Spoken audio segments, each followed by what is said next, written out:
to the edition of the installation video for the Snap to It siding product from Thermalwood, Canada. So what we're going to do today is show you how to install these clips in the first place, and just so that you know is that there's a male and female component, so you can actually snap them together so it keeps that spacing all the time when you're installing them. So we've already got part of the siding already started on this house, and what we're doing is that the key to this is make sure that you're level when you first start off. And then after that, everything should fit into place. But you still need a level to be able to make sure that you're moving forward. So we're just going to install this one here to show you the do's and don'ts of it. Now, there's already a clip in here, as you can see, and I'm going to use the male clip and get it into that section right there. The first thing I'm going to do is install one screw just to make sure that we're in place and we're not out of place. And this actually shows that anybody can install these, including me, that doesn't normally do this kind of work. So the key is just to snug them too tight, because if you do that, you have a tendency wanting to move them around. So just make sure that you're level. Once you've got the first one in, you can actually move it around a little bit. There we go.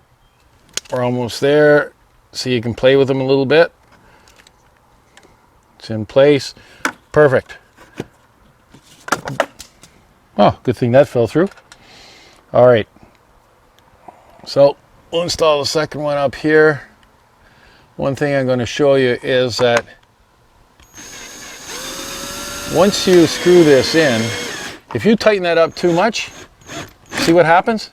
You get a little bit of a twist on it. You get a little bit of a twist like that, then you're going to have problems because you're going to go off in the wrong direction, and then the clips aren't going to be able to go in. So you want to make sure that you're squared off. Now, we're squared off all the way through.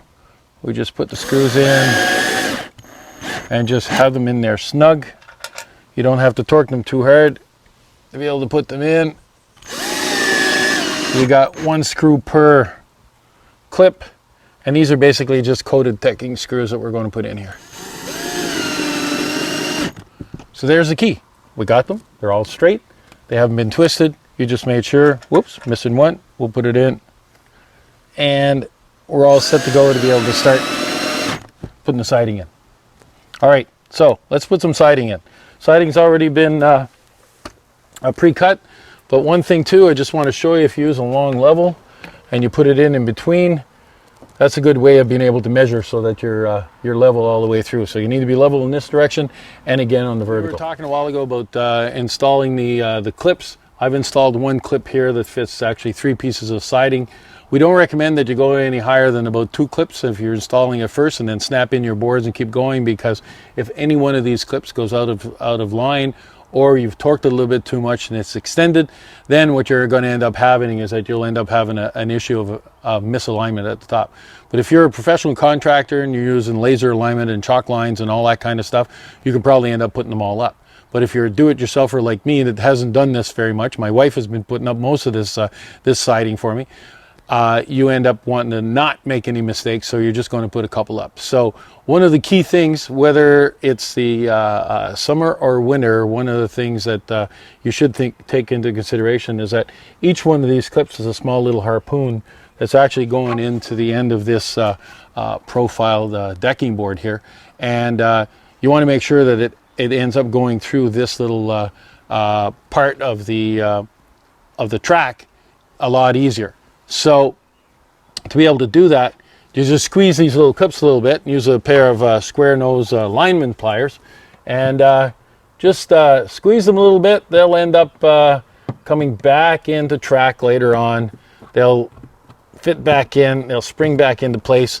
But if you do this way, this really helps it go in, and especially if it's cold outside when you're installing these, it makes it a lot easier. And especially with the siding I'm using here, that's a wormy butternut, so it's really light. It's almost like balsam wood, and it's more fragile than what we normally have for siding, and so it's crucial to be able to do that. So here's my board, my siding board. The easy way to do it is that you line it up. The clips already start to fit into the track a little bit. You push into the bottom, and you see, you heard it snap into place. Go all the way across to the other side. Make sure that you're in place, and then you can do the top section.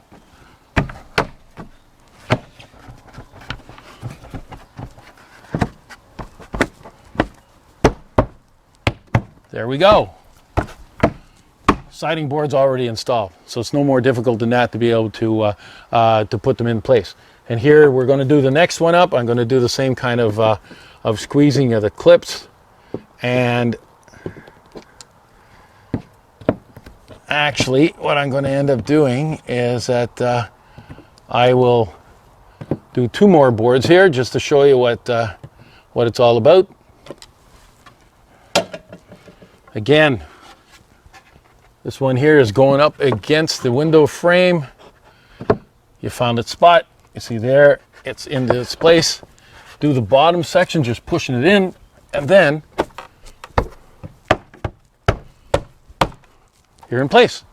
No more difficult than that. We'll do one more, just because it makes me get ahead more in my job. And again, this will be the last clip on here. As you can see, I'm at the end of it. I'll put another clip from there and keep on going up. There we go. Last piece put into place.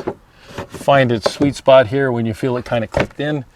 Do the bottom section, and then there we go. That easy to install. So profiles there. Make sure that you're level to start off with in both horizontal and level. And cut the lengths. One of the things too that you want to make sure is that if you're coming up, you only butt up against the joints. Like here, we were showing that we're butting up against each other. There's nothing fancy. The other thing that in this particular case, I got a strapping in behind, so I have some airspace to let your level fall through like a while ago, but it gives you more of a rain screen effect. So if you got any humidity or any water getting in, it's going to flow down the backside. So you got any questions, you haven't been able to figure this out correctly, give us a call at Thermalwood Canada, or look on our website at www.thermalwoodcanada.com.